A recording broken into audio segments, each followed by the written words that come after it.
En el anterior módulo nosotros veníamos hablando y vamos a continuar hablando sobre cómo se produjeron grandes innovaciones relacionadas con el tema del transporte.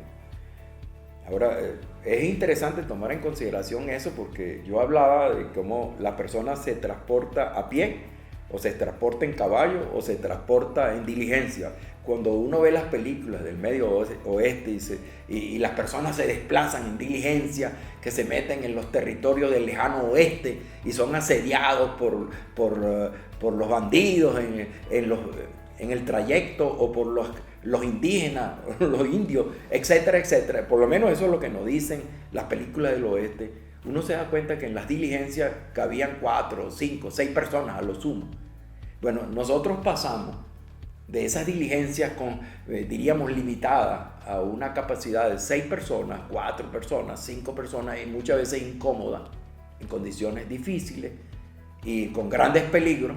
Nosotros vamos viendo cómo los transportes se van desarrollando en condiciones cada vez más rápidas, en condiciones cada vez más confortables y más seguras. Eso es lo que nosotros vemos, por ejemplo, como yo dije, con los trenes. Por supuesto que ocurren accidentes en los trenes, pero los trenes, estamos hablando de trenes que desplazan 1000 personas a una velocidad de 1000 kilómetros por hora. Ya estamos hablando de movilizaciones masivas. Bueno, esa movilización masiva en tren por vía terrestre también se hacía por mar.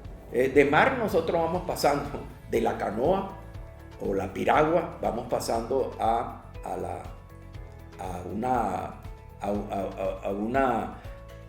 una balsa donde caben 20, 30 personas, vamos pasando a un pequeño barco, vamos pasando luego a una carabela, vamos pasando luego a un gran crucero. Para ponerles una idea,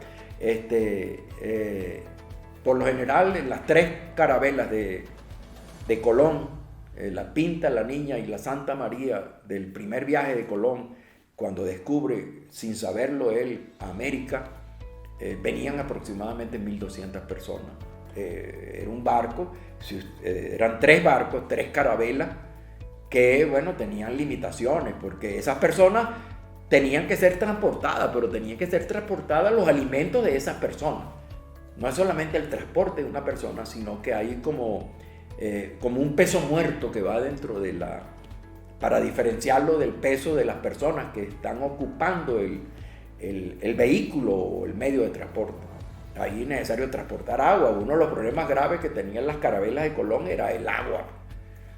O sea, hacer esos desplazamientos era bastante difícil.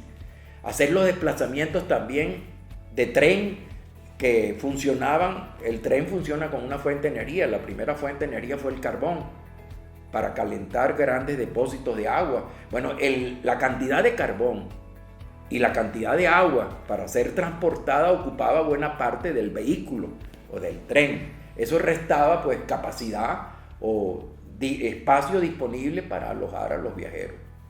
Ustedes se dan cuenta que se están modificando todas esas condiciones. Las condiciones se modifican también en confortabilidad o en comodidad, y ustedes se dan cuenta, por ejemplo, hay un crucero de una empresa que se llama, es una empresa que tiene un barco, un crucero que se llama Oasis, de la Royal, que tiene 2.777 camarotes y transporta 6.300 personas. Es prácticamente una ciudad flotante, ¿no? En movilización. Esos sí son turistas. Esas son personas que cambian de lugar, de su residencia habitual, y van a otras tierras a conocer nuevas cosas, ¿no? Me comentaba un amigo que hay una novela de Julio Verne que habla de la ciudad flotante, ¿no? Estamos hablando de grandes transatlánticos de lujo, que comenzaron a desarrollarse en las primeras décadas del siglo XX. Ustedes tienen, por ejemplo, el Titán en 1912, que se hundió después de prácticamente unos días de ser puesto en funcionamiento cuando chocó con un iceberg. Pero En la película uno se ve que era como una ciudad flotante con lujos, etcétera, etcétera, donde murió una gran cantidad de personas y otras sobrevivieron. Pero ustedes se pueden dar cuenta que eso, a las carabelas de Colón, hay mucha diferencia. Como hay mucha diferencia también en los grandes tanqueros que movilizan, o los grandes barcos mercantes que movilizan grandes cantidades de mercancías de un lugar al otro. En el caso del turismo no se movilizan mercancías, sino que se movilizan fundamentalmente pasajeros. Eso que sucede en el ámbito de la movilización marítima, ustedes lo ven también en el ámbito de la movilización aérea. Uno oye, por ejemplo, de que los primeros, diríamos, los primeros intentos de levantarse en el aire del ser humano se hizo más o menos hacia 1904, 1905, los hermanos Lloyd. Pero había había una intención de viajar en el aire, que eran como hombres pájaros, que era el Ícaro. Ícaro era una persona que trató de irse de un lugar al otro y subió tanto en la mitología griega ese personaje, que él había hecho unas alas de cera y esas alas de cera se derritieron por la cercanía de los rayos solares y murió. Ese sueño de la mitología griega fue cumplido por los hermanos Wright. Los hermanos Wright en 1911 pues comenzaron con los primeros aeroplanos. De esos primeros aeroplanos nosotros fuimos pasando hasta llegar a grandes aviones como el Boeing, donde entran aproximadamente 650, 700 personas. Son como ciudades flotantes que se desplazan de un lugar al otro cada cierto tiempo. O sea que estamos entrando a la época de la movilización de transporte aéreo masivo. Cuando ustedes ven la movilización, los cambios que se producen en la movilización, eso es una de las condiciones fundamentales para poder concebir, para poder entender las grandes transferencias de gente o de población de un lugar al otro en la época del turismo. Ahora bien, eso que se produce en el ámbito del transporte también tiene que producirse en el ámbito del alojamiento.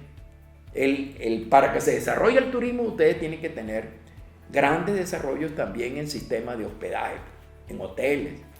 Ahora, ¿cuándo comienzan esos primeros hoteles? Esos primeros hoteles comienzan con la unión o la sociedad de dos personas que son muy innovadoras. Uno fue un cocinero llamado Escoffier, Gustavo Escoffier, y el otro es un empresario que se llama César Ritz. Entre los dos crearon los hoteles Ritz, que fueron los primeros hoteles de lujo, se puede decir los hoteles de 5 estrellas, hoteles de alto nivel, que tenían un restaurante especializado, tenían grandes brigadas de cocineros y tenían hoteles de gran lujo. Ahí comienzan ustedes a ver cómo se va desarrollando el turismo en la parte relacionada con el hospedaje.